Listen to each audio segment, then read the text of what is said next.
Hi வணக்கம். Welcome to ஷென்பகா சமையல். நாம் இன்றைக்கி பைனாப்பிள் வடை எப்படி செய்கிறதுன்னு பார்க்கலாம். இந்த வடை எரிப்பு, காரம், இனிப்பு எல்லாமே சேர்ந்து நல்லாயிருக்கும். இதுக்கு செய்கிறதுக்கு என்னென்ன பொருட்கள் தேவைன்னா, கோதுமை மாவு 1 கப் எடுத்து வச்சுருக்கேன்.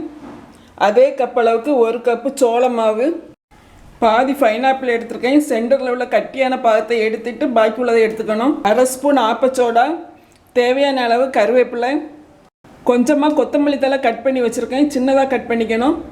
4 பச்சை மிளகாய் சின்னதாக கட் பண்ணியிருக்கேன். தேவையான அளவு உப்பு, மிளகு பொடி 1 ஸ்பூன், 10 முந்திரி பருப்பு எடுத்து சின்னதாக கட் பண்ணியிருக்கேன், திராட்சைப்பழம், கொஞ்சமாக வேர்க்கடலை, சோம்பு 1/2 ஸ்பூன், ஜீரகம் 1 ஸ்பூன், பொரிக்க தேவையான எண்ணெய். பைனாப்பிளை சின்னதாக நம்ம கட் பண்ணிக்கலாம். பைனாப்பிளை இந்த அளவு சின்னதாக கட் பண்ணியிருக்கேன். இப்போ நாம் மாவை கலந்துக்கலாம். ஒரு பாத்திரம் எடுத்துருக்கேன். கோதுமை மாவு, சோள மாவு, மிளகுத்தூள், வேர்க்கடலை, திராட்சைப்பழம், முந்திரி பருப்பு, ஆப்பச்சோடா, கருவேப்பிலை, மல்லித்தழை, கட் பண்ண பச்சை மிளகாய், 1 ஸ்பூன் ஜீரகம், 1/2 ஸ்பூன் சோம்பு, கட் பண்ண பைனாப்பிள், தேவையான அளவு உப்பு, எல்லாத்தையும் நல்லா கலந்துக்கலாம்.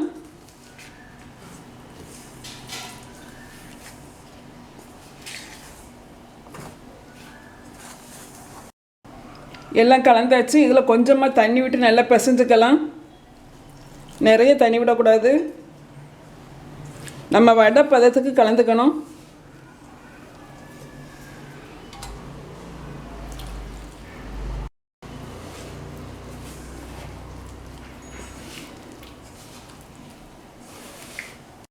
மாவு இந்த அளவுக்கு கலந்தாச்சு. நாம் சோள மாவு கலந்ததுனால இப்படி தான் இருக்கும். இனி நாம் வடையை பொரித்து எடுக்கலாம். அடுப்பில் பாத்திரம் வச்சுருக்கேன், காய்ச்சாச்சு. இப்போ நம்ம எண்ணெயை விடலாம்.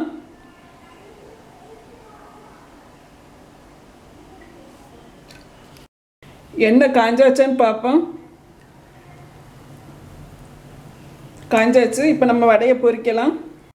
கையை தண்ணியில் நனைச்சி ஈரம் பண்ணிவிட்டு ஒவ்வொரு உருண்டையாக எடுத்து பொரிக்கலாம்.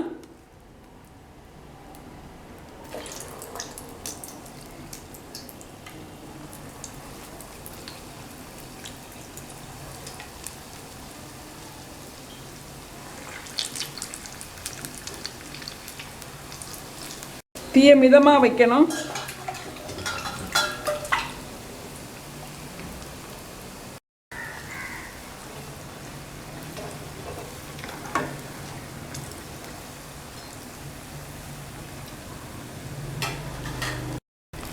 எண்ணெயில் உள்ள சலசலப்பெல்லாம் அடங்குது வரைக்கும் நம்ம பொரிச்சு எடுக்கணும். அப்போ தான் வடை வெந்திருக்கும்.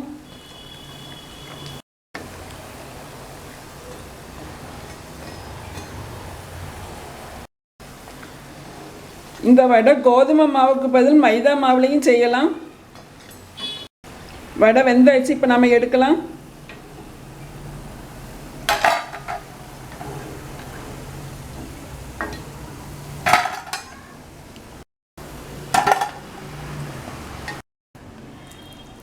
இது மாதிரி நம்ம அவ்வளோ மாவையும் பொரிச்சு எடுக்கலாம்.